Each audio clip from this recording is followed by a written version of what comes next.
Assalamualaikum teman-teman. Halo, perkenalkan nama aku Muhammad Yusuf Brizi dan saya Dani Salandari. Dan di video kali ini kami akan menguji data yang telah kita peroleh dengan SPSS. Ada uji apa aja sih Kak? Dengan uji reliabilitas, validitas, uji normalitas, multikoherelitas, uji heteroskedastisitas, dan yang terakhir multi auto korelas. Oke. Ctrl C ke data view, Ctrl V. Nah, setelah itu kita totalkan dari variabel X yang pertama, klik, pencet transform, komputer variabel paling atas, kemudian X V1. Maksudnya itu ini kayak total di variabel X pertama ya. Kemudian kita masukkan X1, klik plus, sampai terakhir.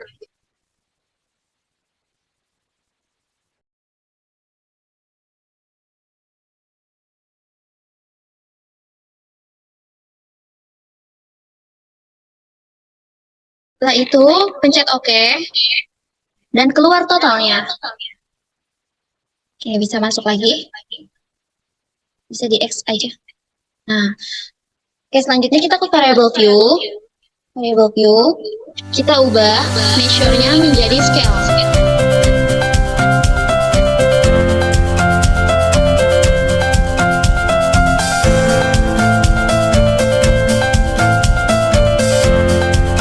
Langkah selanjutnya sama, kita semuanya mencari variabel X2 total dan Y total.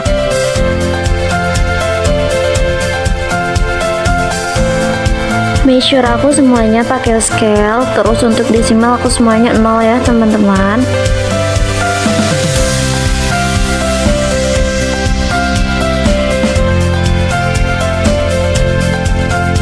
Selanjutnya kita mau mencari jumlah total dari variabel Y.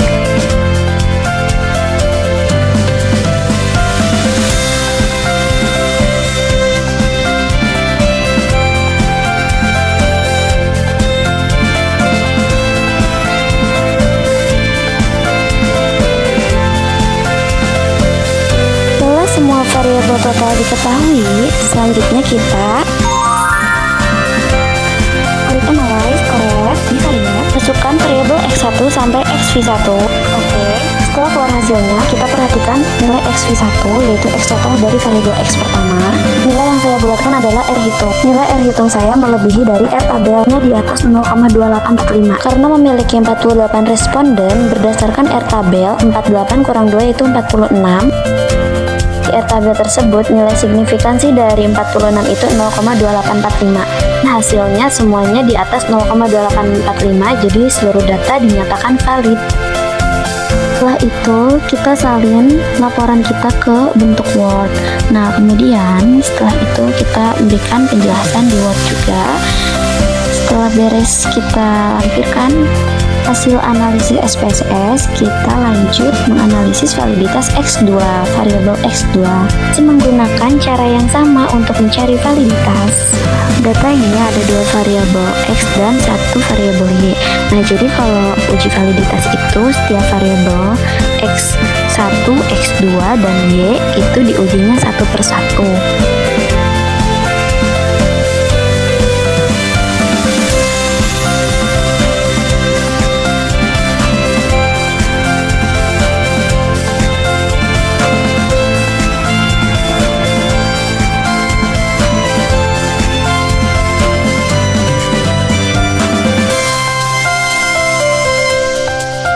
Selanjutnya kita uji validitas variabel Y.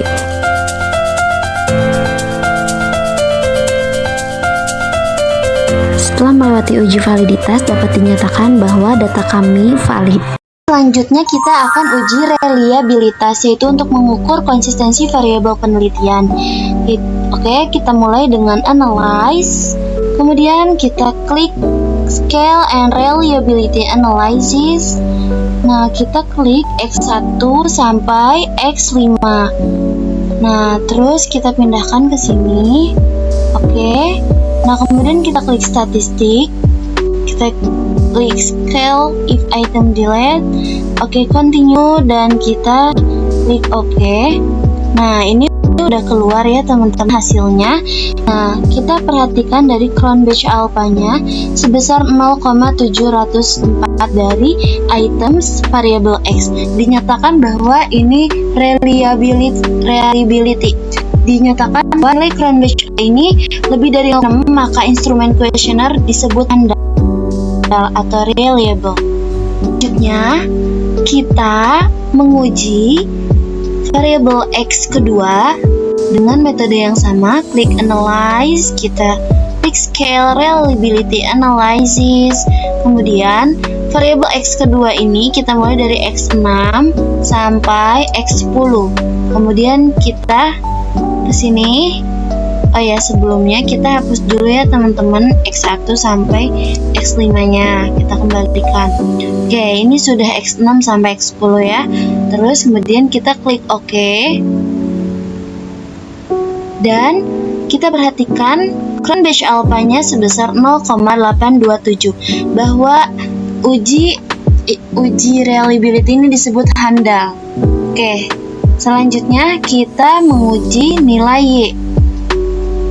Oke, sekarang kita klik analysis. Nah, variabel Y itu dimulai dari Y1 sampai Y5. Oke, kemudian kita pindahkan dan kita klik OK. Nah, hasil dari variabel Y yaitu 0,842, bahwa dinyatakan uji instrumen reliabilitas ini handal karena seluruh nilai crown batch alpha-nya itu lebih dari 0,6. Nah, kayak teman-teman bisa lihat ya, ini Y1, Y2, Y3, Y4, Y5. Semua crown batch alpha-nya di atas 0,6. Jadi dinyatakan bahwa instrumen ini konsisten. Di uji kali ini, kita ke dataset baru dan mencantumkan data dari jumlah total dari masing-masing variabel. Next, uji normalitas. Klik analyze, lalu regression, kemudian linear. Kemudian pindahkan variabel Y ke dependent dan dua variabel X ke independent. Klik save, lalu understand the result. Continue, klik plot histogram norma probability. Klik OK. Nah, dari histogram ini, oke. Nah, untuk normalitas bisa lihat berbentuk lonceng. Nah, terus kemudian dari titik-titik ini dia mengikuti garis. Klik analyze, kemudian non-parametric test, kemudian legacy dialogis, kemudian one sample kias. Klik understand result residual, pindahkan ke test variable list, kemudian klik OK. Dan inilah hasil one sample Kolmogorov-Smirnov test. Dapat dilihat hasil dari SimSec to Tiled 0,200 dinyatakan normal karena lebih besar dari SIG 0,05. Selanjutnya, kita uji multikolinearitas. Klik analyze, lalu regression, kemudian linear. Kemudian pindahkan variabel Y ke dependent dan dua variabel X ke independent. Kemudian klik statistik, lalu aktifkan model fit, descriptive, collinearity diagnostic, estimate, dan Durbin Wetsang. Klik plot, lalu pilih Z-rate ke X dan series side ke Y. Centang histogram dan normal probability, lalu klik OK. Nah, di sini ketentuan multikolinearitas itu akan dinilai dari coefficient of tolerance dan TIF.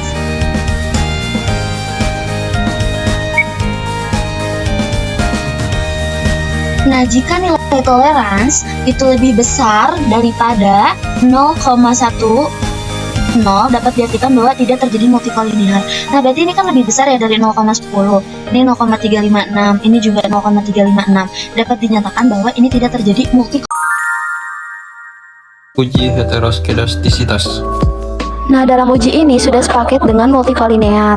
Tinggal klik receipt dan scatter plot sebelah kiri ya. Kita lihat dari hasil scatter plot bahwa titik-titik di sana menyebar, tidak bertumpuk pada satu garis. Dapat dinyatakan tidak terjadi heteroskedastisitas. Nah, ini tinggal klik aja model summary, soalnya tadi tuh udah sepaket sama yang multikolinear karena aku udah checklist juga yang analisis Darby-Knudson. Nah, oke, kita analisis di model summary ya. Nah, diketahuinya itu, yaitu N-nya ada 48, D-nya itu dari Darby-Knudson ya teman-teman, yaitu 1,768. Nah, terus DL dan DU ini kita lihat dari tabel.